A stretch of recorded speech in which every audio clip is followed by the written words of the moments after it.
제가 미국 와서 좀 느끼는 부분이 하나 있는데, 그게 뭐냐면 미국에서 진짜 오래 산 한국 사람들을 보면 진짜 수수하고, 글쎄 뭐 한국 사람들이 제가 한국 사람이라서 그런지 모르겠지만 뭐 제 앞에서 제가 영어 쓰는 것도 한 번도 본 적이 없고, 뭐라 그럴까, 되게 우리로 치면 되게 수수하게 살아요. 원래 미국 사람들이 사는 게 팍팍해요. 이렇게 잘 꾸미지도 못하고 그냥 되게 실용적인 나라라, 옷도 좀 이렇게 뭐라 그럴까, 되게 편하게 입고 좀 그렇거든요. 근데 약간 한국은 어떤 격식을 차리지 않으면은 약간 좀 눈치 보이는 그런 문화가 좀 있잖아요. 제가 이런 얘기를 왜 하냐면, 이제 많은 주식 투자 하시는 분들이 이게 좀 증권사나 혹은 증권사부터 IB 부서나 이런 데서 자꾸 이렇게 영어를 써서 뭔가 얘기하면 되게 좀 있어 보이고, 그 말의 뜻이 별거 아닌데도 불구하고 거기 혹하는 부분이 있으시더라고요. 그래서 이거를 좀 제가 짚고 넘어가려고 좀 설명을 드리는데요. 용어를 제가 몇 가지 좀 설명을 드릴게요. 특히 이제 증권사에서 트레이딩 부서 말고 그 IB 쪽에서 자주 쓰이는 그 단어 중에 하나가 파이프라인, 이런 말을 좀 많이 써요. 근데 이 파이프라인이 뭐냐면, 쉽게 말해서 빨대 꽂는다는 얘기예요. 무슨 말이냐면 연예인들 보면 이렇게 집에서, 가난한 집에서 연예인 스타가 나오면 솔직히 가족들이 좀 그렇잖아요. 이번에 좀 한창 이슈가 되고 있는 박수홍, 그분도 그렇지만 그런 거를 이제 우리는 빨대 꽂는다 뭐 이런 말을 좀 하는데, 그분들이 그렇다는 게 아니고 그런 좀 빨대 꽂는다는 말을 많이 하잖아요. 근데 이거를 증권사 쪽에서는, IB 쪽에서는 그 파이프라인 뭐 이렇게 말을 해요. 그러면 이제 무슨 그쪽 파이프라인이 좋아서 뭐 이런 얘기를 하면 되게 뭐 있어 보이고 뭐가 그런 것 같은데, 그냥 잘 되는 거 숟가락 얹겠다, 빨대 꽂는다, 그냥 그런 말이거든요.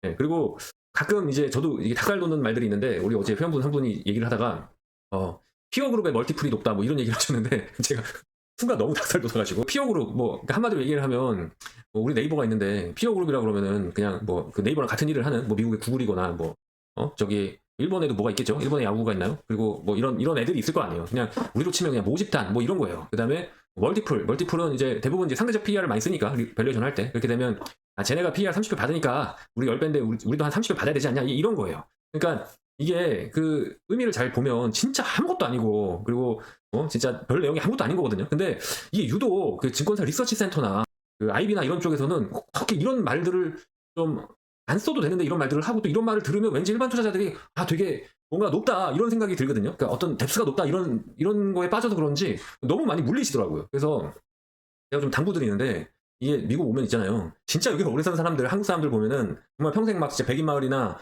미국 애들, 토박이 애들, 진짜 회사에서 오래 산 사람들은 딱 보면 진짜 한국 사람 같거든요. 근데 좀 많이 한지 안 되고 좀 유학하면서 좀 오고 좀 이런 사람들이 괜히 좀 이렇게 좀 굴리고 막 이래요. 그래서 제가 미국 와서 그 박찬호 욕을 그렇게 많이 하더라고요. 오래 사신 분들이 저 발음이 말이 되냐. 평생을 산 사람도 저기 그렇지가 않은데. 그리고 제가 여기 와서 사귄 이제 동갑내기 친구들이 좀 있는데, 초등학교 때 여기 이민 온 애들이에요. 근데 진짜 한국말을 저랑 뭐 거의 똑같이 합니다. 그리고 그런 사람들이 이해가 안 가는 게, 박찬호가 어떻게 발음을 굴릴 수 있느냐요. 자기는, 심지어 제 친구는 초등학교 때부터 고등학교 졸업할 때까지 한국인이 전교에 한 명밖에 없는 애들도 불구하고 저랑 말도 똑같습니다. 절대 그런 식으로 굴려서 영어를 하지 않아요. 진짜 오래 산 사람들은 다 그렇거든요.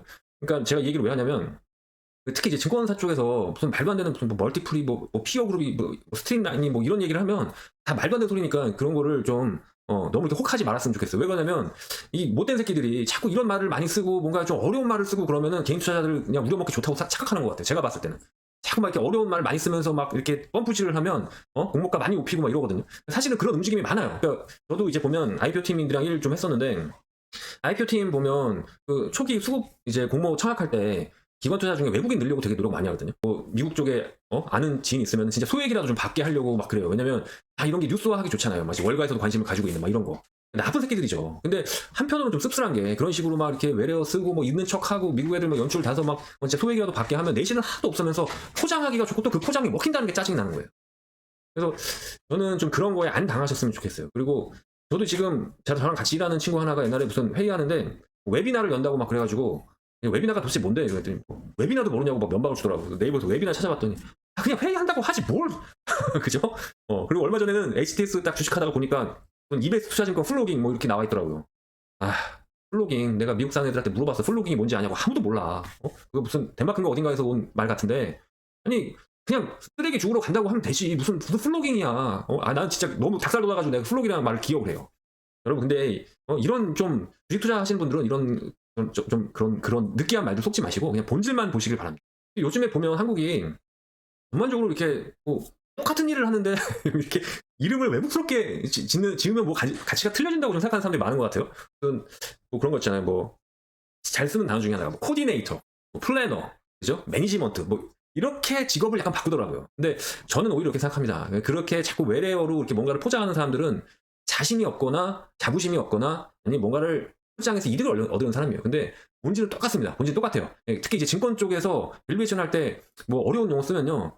절대 그런 거에 현혹되지 마시고 그냥 본질 가치만 보시면 됩니다. 제가 앞으로 책도 많이 쓸 건데 왜 그 책을 쓰냐면 진짜 제가 이제 증권사 있을 때도 하는 고객분들이 그런 말들을 혹해가지고 굉장히 큰 금액을 선뜻 이렇게 투자하고 엄청나게 물려서 고생하고 이런 걸 너무 많이 봤거든요. 네, 그런 거 절대 당하지 마시고 핵심만 보시면 됩니다.